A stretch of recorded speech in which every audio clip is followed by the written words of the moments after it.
bem-vindos a mais uma análise. Hoje a gente vai mergulhar direto na mente e na vida alucinante de uma das figuras mais famosas e cheias de contradição de toda a antiguidade. O nome de Sêneca, hoje em dia, é praticamente sinônimo de paz interior e autocontrole, né? Mas a realidade histórica por trás desse mito é muito mais complexa e fascinante do que a gente imagina. Para começar a entender essa história, a gente geralmente olha para aqueles belos e austeros ideais da filosofia estoica. A ideia de promover a paz interior, a rejeição absoluta da ganância material, é exatamente esse pensamento virtuoso que fez o nome dele ser tão reverenciado ao longo de tantos séculos. Mas aí uma realidade histórica chocante simplesmente estilhaça essa imagem de pureza. Sabe esse mesmo filósofo asceta? Pois é, ele acumulou pessoalmente uma fortuna obscena. Nós estamos falando de 300 milhões de sestércios. Para colocar isso em perspectiva, essa montanha de dinheiro equivalia ao salário de um exército romano inteiro pago durante décadas. É um absoluto absurdo. E aí fica aquela grande dúvida pairando no ar. Como é possível que um único ser humano consiga carregar uma contradição tão gigantesca? Essa tensão absoluta entre o mestre da virtude, que pregava o desapego total, e o magnata financeiro implacável é justamente o que puxa a gente para tentar entender essa história incrivelmente real e cheia de nuances. Parte 1. O asceta milionário. Bom, para desvendar esse mistério, a gente precisa voltar lá no começo. Sêneca nasceu com uma saúde super frágil e sofria de uma asma crônica severa. Essa fraqueza física contínua obrigou aquele jovem a desenvolver uma disciplina de ferro. E tem uma metáfora brilhante do treinador de boxe lesionado que explica muito bem essa aparente hipocrisia. A gente não está falando de um ser iluminado intocável, muito pelo contrário. Ele é como um professor que ensina táticas de sobrevivência valiosas justamente porque apanhou muito e levou golpes duríssimas na arena brutal que é a vida. A sabedoria dele vem das próprias falhas e cicatrizes. E é aqui que a gente esbarra num contraste brutal entre a teoria e a prática. De um lado, a gente tem os textos sofisticadíssimos dele justificando que ter riquezas era apenas um ativo indiferente moralmente. Do outro lado, na vida real, a gente vê a prática cruel de dar empréstimos com taxas usurárias para tribos lá na distante britânica. Uma atitude predatória tão pesada que, segundo os historiadores, ajudou a acender o estopim da revolta sangrenta e catastrófica liderada pela rainha Boudica. Parte 2. Tutor de um tirano e o preço do poder. Agora, pensem no cenário político de Roma nessa época. Era incrivelmente traiçoeiro. Só o fato de ser um orador brilhante já era praticamente uma sentença de morte. Mas Sêneca sobreviveu a vários imperadores instáveis. Ele usou a própria fraqueza física de forma super inteligente, como uma espécie de armadura contra a inveja de Calígula. Mais tarde, aquele exílio amargo na Córcega acabou gerando nele uma fome desesperada por validação política. E foi essa fome que o fez aceitar o convite venenoso para ser tutor de ninguém menos que o jovem Nero. E olha, a dissonância entre a teoria que ele escrevia e a prática do governo é de cair o queixo. Nos livros, ele escrevia uma filosofia utópica sobre clemência e razão, sempre focada no perdão para tentar civilizar o imperador. Mas na prática, ele ajudou ativamente a sustentar uma autocracia aterrorizante e manchada de sangue. A justificativa que ele dava para si mesmo? Evitar um mal ainda maior, como uma iminente guerra civil.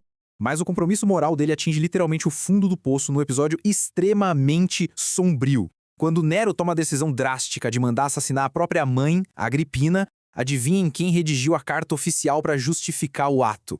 Exato, o nosso filósofo. Ele usou toda aquela retórica majestosa para tentar encobrir o matricídio brutal diante do Senado, se tornando cúmplice definitivo da tirania. Parte 3. A pedagogia do horror. Mudando um pouco o rumo para o lado bem menos conhecido e até chocante da vida dele, Sêneca também era dramaturgo, escrevendo peças de teatro com um nível de terror psicológico absurdo para a época. Diferente das tragédias gregas antigas, onde tudo era guiado solenemente pelo destino ou pelos deuses, as peças dele eram cheias de violência explícita, descrições macabras e sangue. O desastre retratado vinha puramente do colapso e da completa perda de controle da mente humana. A genialidade sombria por trás disso é o que a gente pode chamar de pedagogia do horror. É fascinante. Ele usava essa crueldade extrema no palco como uma verdadeira terapia de choque intencional. Era quase como um espelho escuro que ajudava o público a processar aquele trauma coletivo de viver sob a constante paranoia imperial. Ele mostrava de forma nua e crua o que acontece quando a paixão destrutiva esmaga a razão de quem detém o poder. Parte 4. curando a ansiedade moderna.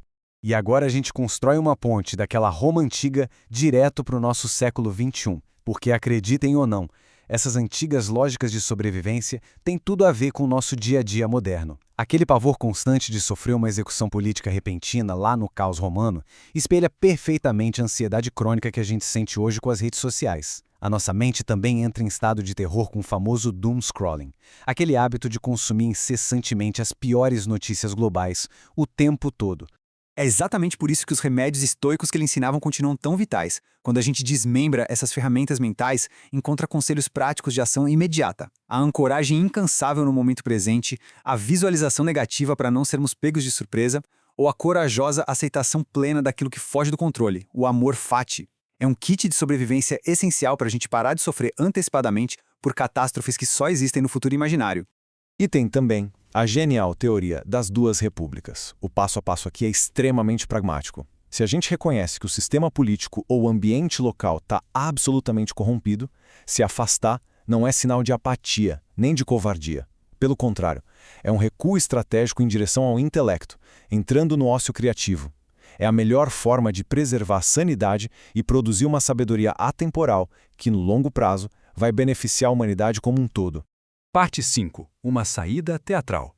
A nossa história vai caminhando a passos largos para o seu clímax inevitável no ano de 65. O cerco das conspirações se fecha e Nero, sem nenhuma piedade, finalmente cobra a vida do antigo mestre. Sêneca é forçado a cometer suicídio e ele tenta transformar isso na sua maior e última performance estoica. Só que a biologia não estava do lado dele. O corpo idoso, enfraquecido por uma vida inteira de asma e restrições extremas, simplesmente se recusava a sangrar rápido. O que era para ser calmo virou um teste brutal de resistência. Como o primeiro passo não deu o resultado rápido que ele esperava, ele tenta o plano B, beber cicuta, na tentativa desesperada de emular o lendário Sócrates. Mas, mais uma vez, fracassa. A circulação estava tão fraca e os membros tão frios que o veneno simplesmente não chegava aos órgãos vitais a tempo. Imaginem a cena, ele suportando horas de agonia indescritível e, mesmo assim, continuava obstinadamente a ditar suas valiosas reflexões filosóficas aos assistentes. O derradeiro e violento fim chega na terceira tentativa, dentro de uma câmara de banho de vapor sufocante. Ali, oferecendo uma última libação a Júpiter libertador, a asfixia toma conta. E essa morte terrível e cheia de etapas acabou se tornando a maior prova do triunfo altamente calculado da mente fria do estoico, se sobrepondo às exigências instintivas do próprio corpo material. Mas no meio de todo esse cálculo pragmático e retórica brilhante, tem um elemento desolador que quebra totalmente a racionalidade. A esposa dele, Pompeia Paulina. Ela o amava tanto que tentou a todo custo falecer juntamente com ele por pura lealdade. Mas o mesmo regime cruel que oprimiu os dois ordenou que a vida dela fosse prolongada à força, obrigando que ela vivesse e suportasse o horror dilacerante daquela perda. As comoventes palavras finais de despedida dele são de arrepiar. Já que me proíbem de recompensar seus méritos, deixo-lhes a única coisa que me resta, e a mais valiosa que possuo, o exemplo da minha vida. E isso consolida o legado dele de um jeito único. A gente não está falando de um sábio que floresceu protegido e confortável. A virtude dele foi duramente forjada diante de adversidades políticas muito reais, tentando sobreviver de pé em meio ao pior da natureza humana. E para fechar essa nossa análise, fica uma provocação que continua batendo na nossa porta até hoje. Será que esse nível de compromisso moral obscuro e o acúmulo de riquezas invalidam toda a sabedoria que ele nos deixou? Ou será que são justamente essas grandes falhas e rachaduras profundas que tornam as lições dele sobre sobrevivência absolutamente reais e essenciais para nós? Fica aí o convite para a gente repensar o que a verdadeira sabedoria significa no mundo real. Até a próxima!